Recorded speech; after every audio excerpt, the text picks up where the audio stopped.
Hello friends, இந்த ஒரு வேலை செய்கிறதுக்கு எனக்கு ஒரு மாதம் ஆயிடுச்சு. இன்றைக்கி செய்வோம் நாளைக்கு செய்வோன்ட்டு ஒரே சோம்பேறித்தனமாக மற்ற வேலையெல்லாம் பார்த்துட்டு இதை விட்டுட்டேன்.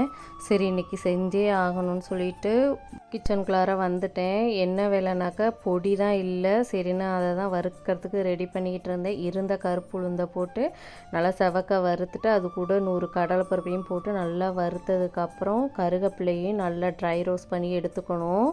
1 2 கையில் நுணுக்கும் போதே உடையணும். அந்த அளவுக்கு வறுத்துக்கிட்டு அப்புறமா கொஞ்சமாக ஆயில் சேர்த்துட்டு மிளகாயும் வறுத்துட்டு இன்னும் கொஞ்சம் ஆயில் சேர்த்து பூண்டையும் வறுத்து அரிசி பொட்டுக்கடலை இதெல்லாம் நான் போட மாட்டேன். இப்படி தான் அரைப்பேன். டேஸ்ட் சூப்பராக இருக்கும், ஸ்பைஸியாகவும் இருக்கும். ட்ரை பண்ணி பாருங்கள்.